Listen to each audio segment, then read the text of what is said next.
Do the rich people cringe and say, don't tell them that, Robert? Yes. Don't tell people what you know. Right. Keep them poor. My father was the head of education, PhD, all that stuff. I go home and ask him, said, why don't we learn about money in school? And he looked at me and says, because the government doesn't let us teach that subject. The government tells us what we can teach and what we can't teach. And I thought that was strange. And I said, but aren't we going to school to learn about money? He says, no, your job is to get a job. I said, but you get a job to earn money. He goes, no, you're supposed to just get a job. I went, no. Isn't the purpose of a job to earn money? He goes, you're correct. I said, so why don't I just learn about money? I can skip the job part, you know? And he got flustered and he said, if you want to learn about money, why don't you ask your best friend's father about money? And I said, why? That's Mike. So why ask him? He says, because Mike's father is an entrepreneur. And I said, what are you? He says, I'm an employee. I'm a government employee. I went, oh, what's the difference? He says, the difference is an entrepreneur must know about money, or they're no longer entrepreneurs. And he says an employee doesn't have to know anything about money, because the government will take care of them, the company will take care of them. So I'm all confused. But I took my dad's advice and I trundled over to Mike's father's office and knocked on his door and I said, hey, I'm here, 9 years old. Teach me about money. He says, beat it, kid, you know. But that's where the story of Rich Dad, Poor Dad started. And finally, through persistence, my rich dad started teaching me about money on one condition. And that condition was he would never pay me. He says, the moment I pay you, you think like an employee. He says, that's the trap. Entrepreneurs work for free. And now I'm 9 years old, my head's going cracking in half. He says, you never want a paycheck. You understand that, kid? I said, okay, I got it. And he says, well, how do I make money? He says, that's what entrepreneurs figure out. It's like, so how do I learn about money? So he would just break out a Monopoly game board. So I would work for free. I'd pick up cigarette butts, and he had hotels and restaurants, and I would clean and do menial tasks. And as I got older, I started getting into office work and marketing and accounting, and I was an apprentice basically, but I always worked for free. And he would teach me about money, but the way he taught me about money was playing Monopoly. And finally one day I got upset. I said, well, when are you going to teach me about money? He says, what do you think we're doing? We're playing Monopoly. He goes, no. What do you think we're doing? We're playing Monopoly. He says, what do you think we're doing? I said, I don't know. I'm teaching you about money. And then that's when, you have one green house. He says, there's many formulas for great success in money. There's thousands of them. But one of the best ones found on the game of Monopoly. Still is today. 4 green houses, 1-bed hotel. I said, what? He says, one of the greatest ways to acquire great wealth is playing Monopoly in real life. 4 green houses, 1-bed hotel. Is that all there is? He goes, that's it. And he says, what do you think I'm doing? And I went, I don't know. So then he took me out and he showed me his greenhouses. And 10 years later, when I was 19, I was now in school in New York, and I come back to Hawaii, and Rich Dad had bought the biggest piece of land smack dab in the middle of Waikiki Beach. And when you go to Waikiki Beach today, you'll see the Hyatt Regency Hotel. That was his hotel. Just like the game of Monopoly. Just like the game of Monopoly. Acquired assets and they became bigger assets. He just kept what's called an assemblage, because that property wasn't that big at the time, so he had to buy out all the small guys. Because Waikiki was a little dirtwater little town. So he'd buy out this shop owner and buy that shop owner. And it took him a while, but he finally assembled this large piece of property. And then he and Hyatt put up this giant hotel. It just sold for $800 million. So that's how I learned about money.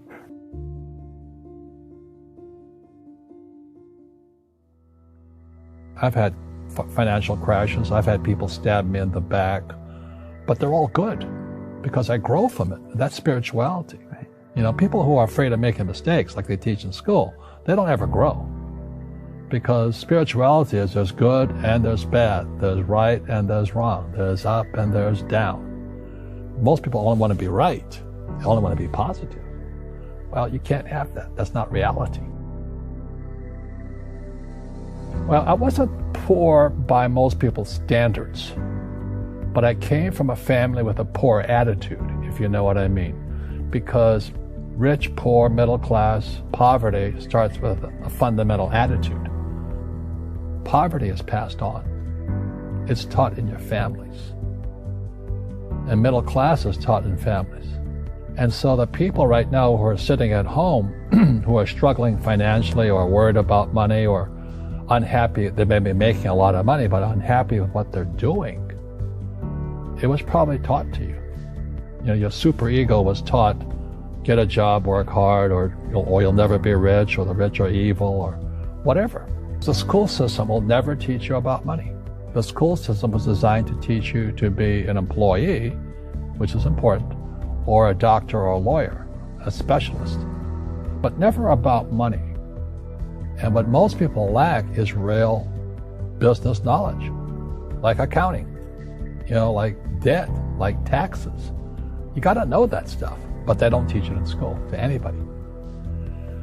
So, and then when people ask me, how did your rich dad learn this when your poor dad, a PhD, didn't? And the answer is very simply, my rich dad, who's my best friend's father, his father died when he was 13. So his rich dad had this family business at 13 to run. So he had to drop out of school, which was his blessing. You know, there's blessings, and you know, sometimes a blessing doesn't look like a blessing, but it turned out to be a blessing. And then his teachers became his bookkeeper, his accountant, his attorney, his banker, his real estate agents. So he has what I call real teachers, not these fake teachers in school. You see, most teachers in school, they're out of ethics. They teach subjects they themselves don't practice. I asked the teacher, I said, you know, I'm in my third year of calculus now. It was called strength of materials. I said, am I ever going to use this stuff? He goes, no. You know, I said, why do you teach it? He says, because I get paid. I said, do you ever use it? He goes, no. And that's why, you know, you have to, in life, one of the things I suggest to people, you got to find a real teacher versus a fake teacher. And a fake teacher is somebody who doesn't do what they teach. And a real teacher is doing what they teach every day. So my accountants, my attorneys, they're in it every single day. That's how I learn, because every day I'm solving problems in my business. So I have accountants and attorneys and bankers and all these people on speed dial because I'm solving problems with my team. I see you giving this knowledge out, and yeah. Do the rich people cringe and say, don't tell them that, Rob? Yes. Don't tell people what you know. Right. Keep them poor. But, you know, unfortunately, the poor, as was in the Bible, I'm not real religious, the poor will always be amongst us because it starts up here. Right. It's that fear mentality. It's in their words, you know, and the words become flesh. Again, I'm not really religious. I flunked out of Sunday school also. But when they say I can't afford it or I can't do that, they go down. They become what they say. My PhD daddy says, what do you think I am, made of money? I can't afford that. And my rich dad would say, that's why he's poor. Poor people say, I can't afford it, I can't do that, I don't have time. Because it's an escape. It's an escape. You know what I mean? It's easy to say, I can't afford it. And your rich dad used to say what instead of, I can't afford it? How can I afford it? How can I do that? You know, what would it take? Or why should I do that? He says that a question opens the mind, a statement closes the mind. See, when you say, I can't afford it, your mind shuts down and you become what you say. Rugby is a team sport, but so is soccer. The rules are different. And other people are golfers. They play by themselves. And so everybody's different. So my game financially is business, number one. Second is real estate. So what I say to young people is, you find your game. See, why would you save money when they're printing trillions? Back and look at the bigger picture. So what do you do? All inside of us except that He said the paycheck was one of the most damaging things. That's the mindset. So my rich dad never paid me. Rich dad was not saying that the paycheck was bad. He says he did it with big business. Entrepreneur, and depending upon whether you're an employee or small business, the rules. And you're thinking about making the leap of faith into becoming an entrepreneur. You know, when you and I go to the supermarket and we buy a cart, instead of get out of debt, I get into debt. Some financial experts are saying get out of debt. Where at 73, the first thing my rich dad said to me was, so the reason is because as entrepreneurs, I have a 4-to-1 step up. So I put a saving money, getting out of debt. I think education is more important than before. It's just obsolete. Interest to save money. In other words, banks don't want your money. Cash. As I said in here, savers are losers and cash is trash. And any entrepreneur thinks, I'm just going to make money. It's also called the entrepreneurial spirit, because externally, you and I, we all have an externally. You think the economy is bad, it's because you're externally, it's called an internal.